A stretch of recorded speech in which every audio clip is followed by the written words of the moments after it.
सबसे पहले दिन की 10 बड़ी खबरें।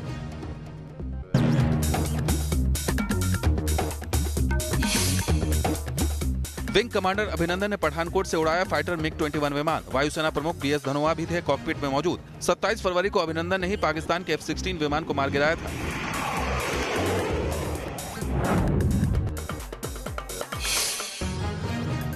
कुलभूषण जाधव पर आखिरकार झुका पाकिस्तान। इस्लामाबाद की जेल में कुलभूषण जाधव से भारतीय राजनयिक गौरव अहलूवालिया ने 2 घंटे 25 मिनट तक की मुलाकात। आईसीजी ने कुलभूषण की फांसी की सजा पर लगाई थी रोक।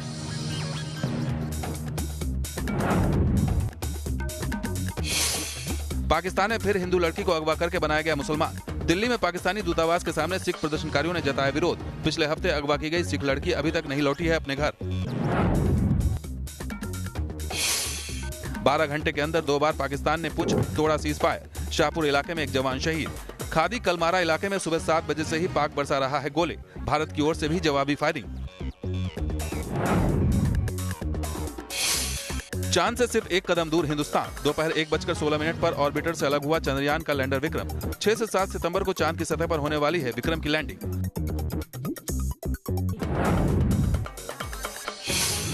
अयोध्या केस की सुनवाई में लेट लतीफी की एक और कोशिश। मुस्लिम पक्ष के वकील राजीव धवन ने श्राप देने के आरोप में दी अवमानना की अर्जी। 88 साल के बुजुर्ग के श्राप का बनाया बहाना। सुप्रीम कोर्ट में कल होगी सुनवाई। तिहाड़ जेल जाने से बच गए P Chidambaram. INX media case में आज खत्म हुई थी सीबीआई रिमांड। सुप्रीम कोर्ट में कल फिर होगी चिदम्बरम की गिरफ्तारी पर सुनवाई। बंगाल में बीजेपी सांसद अर्जुन सिंह पर हमले के विरोध में बीजेपी ने किया बंद। सड़क पर बीजेपी और टीएमसी समर्थकों के बीच झड़प। नॉर्थ 24 परगना जिले में बीजेपी दफ्तर पर टीएमसी के कब्जे के कारण बढ़ा विवाद। 10 दिनों का गणपति उत्सव आज से हुआ शुरू। देश से लेकर विदेश तक गणपति उत्सव की जबरदस्त रौनक। मुंबई के गणपति पंडालों में लग रही है हजारों भक्तों की भीड़।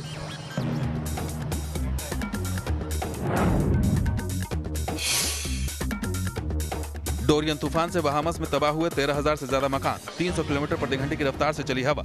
अमेरिका के फ्लोरिडा, जॉर्जिया और साउथ कैरोलिना में 2 करोड़ लोगों पर तूफान का खतरा। कश्मीर के नाम पर पाकिस्तान रोज दिन गीदड़ भपकी देता रहता है और इसमें कहीं कोई लाग लपेट नहीं होता। कभी पाकिस्तान का कोई नेता परमाणु युद्ध की धमकी देता है, तो कभी कोई बड़ी युद्ध की धमकी देता है, तो कभी कोई कहता है कि हमारा 100 ग्राम का परमाणु हथियार ही काफी है पूरे हिंदुस्तान को नेस्तनाबूद करने के लिए। लेकिन आज हिंदुस्तान के उस बहादुर बेटे ने एक बार फिर पाकिस्तान की नींद उड़ा दी, क्योंकि ये वही जवान है जिसने एक मिग-21 विमान से पाकिस्तान के F-16 फाइटर विमान को मार गिराया था। हम बात कर रहे हैं विंग कमांडर अभिनंदन की, जिन्होंने आज पठानकोट एयरबेस से मिग-21 विमान में वायुसेना अध्यक्ष के साथ उड़ान भरकर अपने हौसले को ही एक बार फिर नहीं सामने रखा, बल्कि यह भी बताया कि पाकिस्तान का मुंहतोड़ जवाब देने के लिए हिंदुस्तान कैसे तैयार है।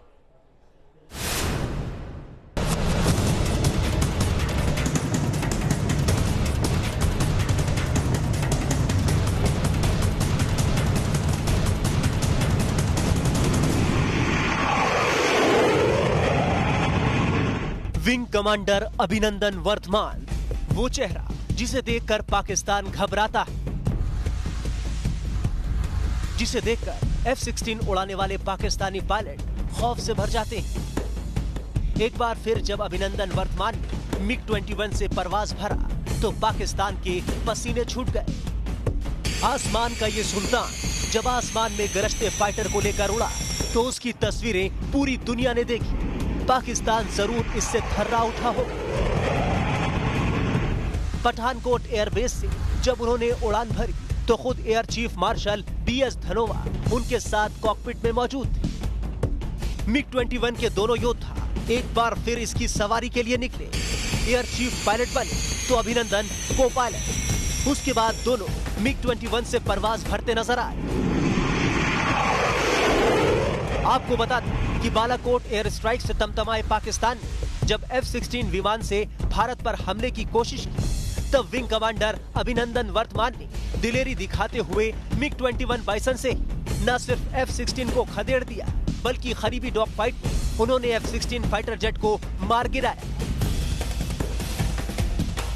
प्लेन से इजेक्ट कर गलती से अभिनंदन पीओके में उतरे। अभिनंदन की नई उड़ान इसलिए बेहद अहम है क्योंकि क्रैश में इजेक्ट होने के बाद दोबारा प्लेन उड़ाना करीब नामुमकिन माना जाता। लेकिन अभिनंदन के जज्बे ने नामुमकिन को मुमकिन कर दिखाया। नापाक पाकिस्तान रोज माहौल बनाता है, बम मारने की धमकी देता है, मिसाइल टेस्ट कर अपने मंसूबे दिखाता है। तो हिंदुस्तान ने अभिनंदन की उड़ान की तस्वीर दिखाकर पाकिस्तान को आईना दिखाया है कि क्या उसे भारत के शूरवीरों का शौर्य याद नहीं। News nation. विंग कमांडर अभिनंदन की ये उड़ान पाकिस्तान के होश अगर ठीक तरीके से नहीं भी उड़ा पाए तो कम से कम पाकिस्तान को यह याद रखना चाहिए कि आज ही के दिन 1965 में ऑपरेशन जिब्राल्टर के तहत हिंदुस्तान की वायुसेना ने पाकिस्तान के परखच्चे उड़ा दिए थे। जी हां, हिंदुस्तान ने आज से नहीं बल्कि 1965 से 1900 या यूं कहें कि 1948, 1965, 1971, 1999 4 मौकों पर पाकिस्तान के परखच्चे उड़ाए। तो क्या अब हम बख्श देंगे उन्हें? 2 सितंबर 1965 इतिहास का वो सुनहरा दिन जिस दिन भारतीय वायुसेना के हमले से पस्त हो गया था पाकिस्तान। जिस दिन एयरफोर्स के जवानों ने मचाई थी पाकिस्तान में तबाही और खाक में मिला दिया था पाकिस्तान के मंसूबे। ये वीडियो उस हवाई हमले, वायुसेना की दिलेरी और शौर्य गाथा की कहानी कह रही है जिसे वायुसेना ने आज जारी किया है। 1 सितंबर 1965 पाकिस्तान ने ऑपरेशन जिब्राल्टर लॉन्च कर भारत पर हमला बोला। पाकिस्तानी सेना ने छंब इलाके से भारत में घुसने की साजिशें रची। उनका इरादा अखनूर ब्रिज पर कब्जा करना था। इसकी खबर मिलते ही तत्कालीन army chief general J.N. Chaudhary और एयर मार्शल अर्जुन सिंह ने रक्षा मंत्री यशवंत राज चौहान से मुलाकात की और पाकिस्तान पर हवाई हमले की इजाजत मांगी। वायुसेना को सरकार से फौरन इसकी परमिशन मिल गई। हरी झंडी मिलते ही 26 फाइटर जेट्स ने छंब सेक्टर की ओर उड़ान भरी और फिर वहां हमला बोल चुके पाकिस्तानी सैनिकों पर काल बनकर टूटे। पाकिस्तानी टैंकों को तबाह करना शुरू किया। इस हमले में एयरफोर्स ने पाकिस्तान के 10 टैंक ध्वस्त कर दिए तो 2 एंटी एयरक्राफ्ट गन और 30-40 गाड़ियों को खाक में मिला दिया। पाकिस्तान ने अटैक किया छंब अखनूर सेक्टर में, तो उस में उनके टैंक्स आगे थे तो हमारी एयरफोर्स ने आकर उनको रोका और उनको एक किस्म का शॉक एक्शन लगा। एयरफोर्स ने अपने ट्विटर अकाउंट से इस हमले का रोंगटे खड़ी कर देने वाला वीडियो जारी किया जिसमें आसमान से हिंदुस्तानी जांबाज बम बरसा रहे हैं जिससे दुश्मन खेमे में खलबली नजर आ रही है।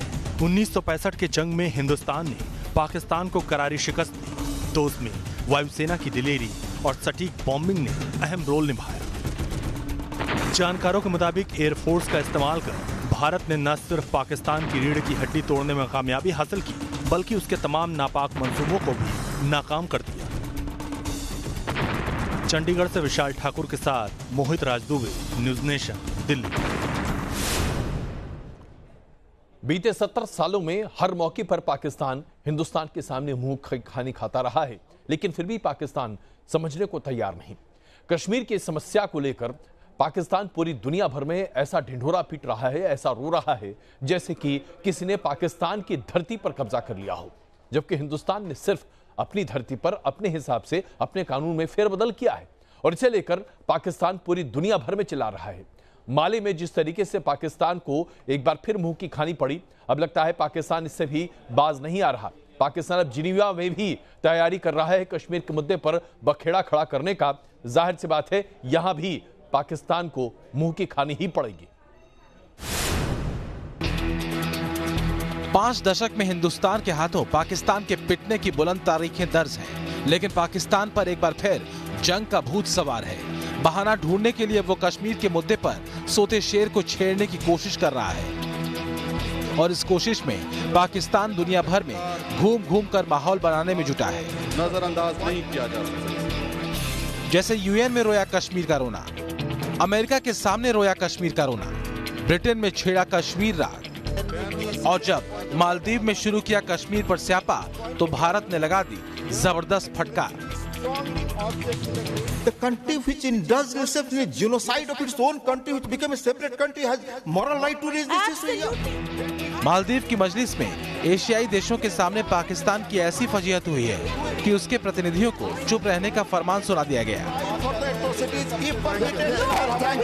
मालदीव में डांट फटकार सुनने के बाद पाकिस्तान ने अब 2 जगह और चीखने चिल्लाने का प्लान बनाया है।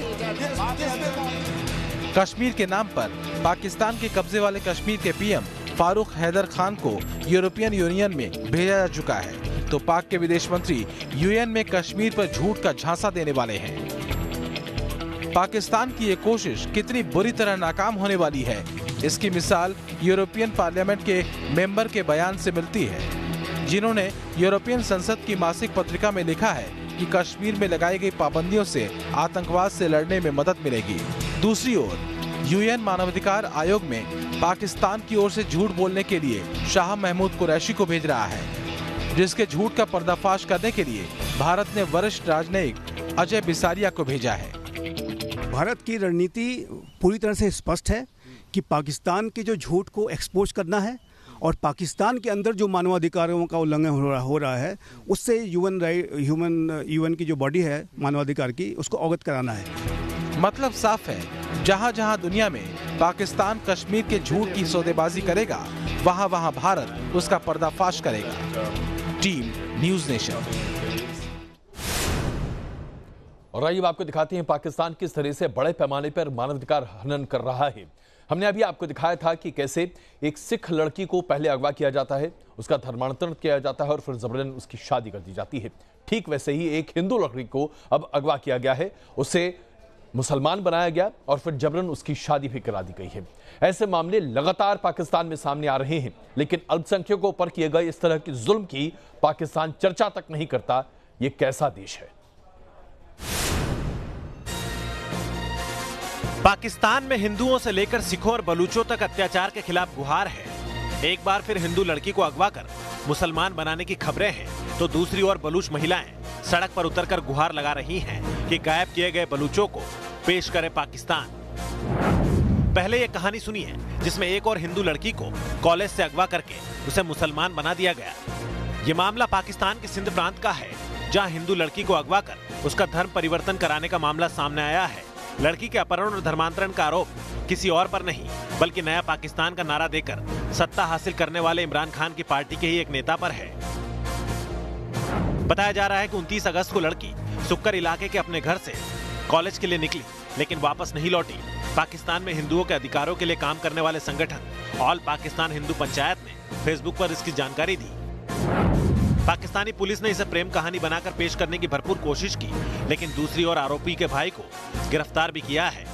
पिछले हफ्ते गुरुद्वारे के ग्रंथी की बेटी को अगवा कर मुसलमान बनाने और निकाह पढ़ाने से पाकिस्तान से लेकर दुनिया भर के सिख उबल रहे हैं। ऐसे में इमरान खान एक बार फिर धूल झोंकने के लिए सिख कॉन्फ्रेंस करने वाले हैं, लेकिन सिखों को पाकिस्तान में कितना इंसाफ मिलेगा, इसकी बानगी इन तस्वीरों में देखिए। जिन नागरिकों को पाकिस्तान अपना कहता है, उन बलूचों के साथ उसके सलूक की मिसाल वहां के मीडिया में दिखाई जा रही है। पढ़ने का हक नहीं, आप लोगों को आगे बढ़ने का हक नहीं है। पाकिस्तान के इन बलूचों के सामने आजादी के लिए जंग ही आखिरी विकल्प है। हम भी इंसान हैं, हमें भी आजाद रहने का हक है। चाहे बलूच हो या मुहाजिर हो, सिंधी हो या पख्तून हो, अल्पसंख्यकों की बात तो छोड़ ही दीजिए। पाकिस्तान में आज कोई भी नागरिक सुरक्षित नहीं है, क्योंकि वहाँ जमहूरियत का चोला ओढ़कर वो तालिबान खान बैठा है, जिसकी नकेल पाकिस्तानी सेना और आतंकियों के हाथ में है। Team news nation. और यही बात करते हैं भारत के मिशन चंद्रयान 2 की, जो कि एक और मुकाम हासिल कर चुका है। आज ऑर्बिटर से लैंडर विक्रम सफलतापूर्वक अलग हो चुका है। अब 4 सितंबर को लैंडर विक्रम का आखिरी टेस्ट किया जाएगा और फिर 7 सितंबर को विक्रम चंद्रमा की सतह पर टच डाउन करेगा। यानी कि आप समझिए कि बस अब मुश्किल से 4-5 दिन बचे हैं और हिंदुस्तान का अगला कदम होगा चांद पर। चंद्रमा की सतह को छूने के लिए बेकरार लैंडर विक्रम और रोवर प्रज्ञान चंद्रयान के मॉड्यूल से अलग हो गए। दोपहर 1:15 पर चंद्रयान से लैंडर और रोवर अलग होकर चंद्रमा के और करीब पहुंच गए। बेहद तेज हुआ सेपरेशन। चंद्रयान 2 से महज 1 सेकंड के भीतर लैंडर और रोवर चंद्रमा की आखिरी कक्षा के लिए अलग हो गए। इसरो के मुताबिक जितनी तेज गति से कोई सैटेलाइट लॉन्च व्हीकल से अलग होता है, कुछ उसी तरह लैंडर विक्रम भी रोवर प्रज्ञान के साथ मॉड्यूलर से अलग हुआ। आपको बता दें कि चंद्रयान 2 ने रविवार शाम 6:21 पर चंद्रमा की 5वीं कक्षा में प्रवेश किया था। चंद्रयान 2 को कक्षा बदलने में 52 सेकंड का वक्त लगा था। चांद से 5वीं कक्षा की दूरी महज 109 किलोमीटर है। चंद्रमा की 5वीं कक्षा में पहुंचने के बाद इंटीग्रेटेड स्पेसक्राफ्ट को अलग करने का कमांड दिया गया। इस अलगाव की प्रक्रिया में उसी तकनीक का इस्तेमाल किया गया है जिसका लड़ाकू विमान के पायलट विमान में खराबी आने के बाद अपनी जान बचाने के लिए इजेक्ट होने के लिए करते हैं। अब अगले 2 दिन लैंडर अपनी कक्षा को छोटा करता जाएगा और चंद्रमा से 36 किलोमीटर दूर की कक्षा में पहुंचकर चक्कर लगाएगा। इस बीच 3 सितंबर को इसरो लैंडर के साथ एक टेस्ट करेगा। इसे पूरी तरह रोककर 3 सेकंड के लिए विपरीत दिशा में चलाकर परखा जाएगा और फिर वापस उसे अपनी कक्षा में आगे बढ़ाया जाएगा। इसरो इस टेस्ट के जरिए ये पता करेगा कि लैंडर ठीक से काम कर रहा है या नहीं। 4 सितंबर को लैंडर की कक्षा में अंतिम बार बदलाव होगा और अगले 3 दिन उसके सभी उपकरणों की जांच होगी। इसके बाद 7 सितंबर को विक्रम की चांद की सतह पर सॉफ्ट लैंडिंग करवाई जाएगी। लैंडर विक्रम की सॉफ्ट लैंडिंग के साथ ही अमेरिका, रूस और चीन के बाद भारत का नाम भी कामयाबी हासिल करने वाले देशों में शुमार हो जाएगा। हालांकि चंद्रयान 2 का लैंडर चंद्रमा के जिस दक्षिणी ध्रुव पर लैंड करेगा वहां अभी तक किसी भी देश का यान नहीं पहुंच सका है। Team news nation. और आइए अब आपको दिखाते हैं कुछ ऐसी तस्वीरें जिन्हें देखकर आप कहेंगे ऐसा कहीं देखा है क्या।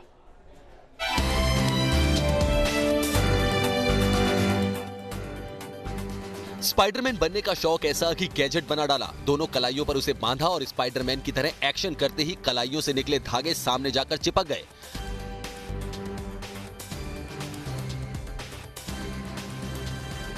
ये इतने मजबूत हैं कि खींचकर इस स्टैंड को गिरा सकते हैं। पर्दे की कल्पना को हकीकत बनाने की ये कोशिश हैरान करने वाली है।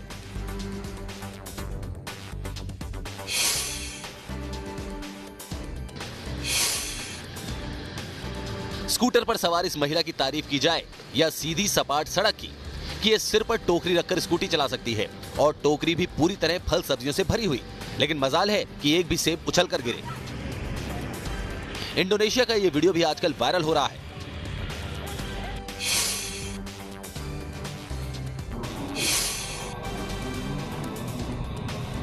अगर खाने वाले ज्यादा हों और बनाने वाले कम तो ये मशीन बड़े काम की है। इससे नॉन स्टॉप डोसे बनते हैं।